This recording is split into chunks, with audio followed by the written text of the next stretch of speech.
Redox अभिक्रिया।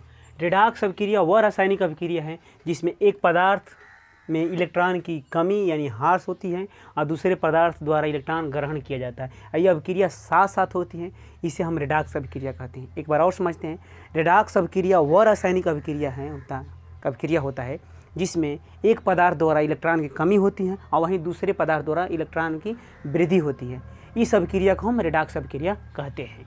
अब देखिए यहाँ पर जिंक और copper sulphate, zinc plus copper sulphate after reaction ZnSO4 plus Cu। यहाँ पर देखिए जिंक, यहाँ कॉपर CuSO4 है और रिएक्शन के बाद ZnSO4 हो जा रहा है और प्लस Cu।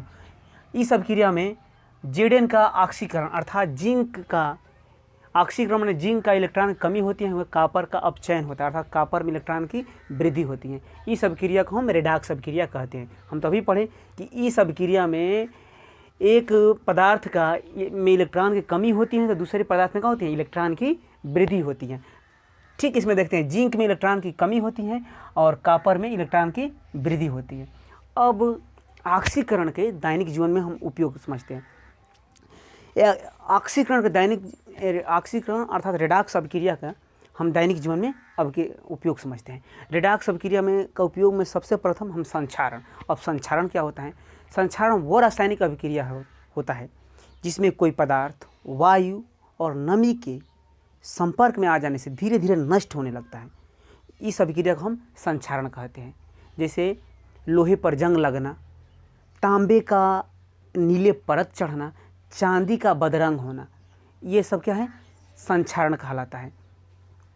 जैसे कोई लोहे का हम अलग रख देते हैं बारिश वारिश में तो धीरे धीरे उसमें लाल जंग लग जाता है, ये एक संक्षारण है। एक प्रश्न है, आप कमेंट करके बताइएगा कि जब लोहे पर जंग लगता है तो लोहे का भार में वृद्धि होती है या कमी होती है। अब हम देखते हैं, अब हम संक्षारण को रोकने का उपाय क्या है, हम संक्षारण को कैसे रोक सकते हैं। तो संक्षारण रोकने के लिए आप सभी देखे हैं कि घर के जो दरवाजे होते हैं उसे हम पेंट करते हैं। क्यों करते हैं जी? कि उस पर जंग ना लगे। तो सबसे पहले हम धातु को पेंट करके या मिश्र धातु बनाकर, मिश्र धातु जैसे महरौली का जो लौह स्तंभ है आज तक वो गुप्त काल का बना हुआ है, आज तक उस पर जंग नहीं लगा हुआ है क्योंकि वो मिश्र धातु से बना हुआ है, निकिल और क्रोमियम से मिलकर बना है। अब उस पर गलवेनीकरण मतलब उस धातु पर दूसरे धातु का परत चढ़ाकर हम उसे जंग लगने से बचा सकते हैं, जिसे जस्ते का परत चढ़ाया जाता है टीनिंग द्वारा। उसके बाद हम ग्रीस लगाकर भी संक्षारण को रोक सकते हैं। अब हम रेडॉक्स अभिक्रिया का हम दूसरा उपयोग समझते हैं, विकृत गंधिता। विकृत गंधिता को हम समझते हैं। विकृत गंधिता में ये होता है जब कोई खाद्य पदार्थ होता है जो तेल मसाला वाला होता है पदार्थ, वह धीरे धीरे उससे दुर्गंध आने लगती है, विकृत गंध आने लगती है। इस क्रिया को हम विकृत गंधिता कहते हैं। खाद्य पदार्थ में तेल और वसा के मंद ऑक्सीकरण से उस खाद्य पदार्थ का स्वाद बदल जाता है तथा इस अभिक्रिया को हम विकृत गंधिता कहते हैं। अर्थात हम कह सकते हैं जो शादी विवाह के जो पकवान वाले भोजन होते हैं वो सुबह होते ही वो उसे हम गांव में भाषा में बोलते हैं कि बसिया आ गई है, ये प्रक्रिया होने लगता है और जिससे दुर्गंध आने लगती है। इस अभिक्रिया को हम विकृत गंधिता कहते हैं। जैसे पानी तथा पनीर को खुला रखने पर विकृत गंध देने लगते हैं। पनीर को हम खुला में रख देते हैं तो गंध देने लगता है, इसीलिए उसे हम फ्रीज और में रखते हैं। अब देखते हैं विकृत गंधिता रोकने का उपाय क्या है। विकृत गंधिता को रोकने का उपाय जैसे आलू चिप्स या नमकीन खाते हैं तो बरसात में भी होता है तो वो हमें मेहराइल समझते हैं, माने वो उसमें नमी नहीं होती है, इसीलिए क्योंकि उसके पैकिंग करते समय उसमें से ऑक्सीजन गैस निकाल कर उसके जगह पर नाइट्रोजन गैस भरा होता है।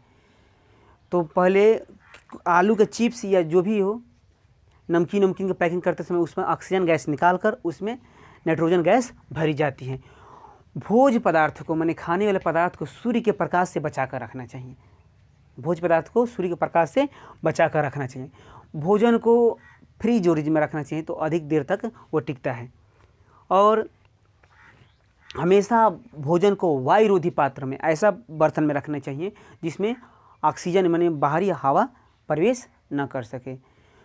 तो विकृत गंधिता अर्थात हमने बोलते हैं गांव में अरुआने या बसियाने से बचाने के लिए ये सब हमें प्रक्रिया करना चाहिए। आई होप आप लोगों को विकृत ग्रंथिता समझ में आ गया होगा। इस तरह हम 10वीं के पहला पाठ खत्म कर चुके हैं। अब हम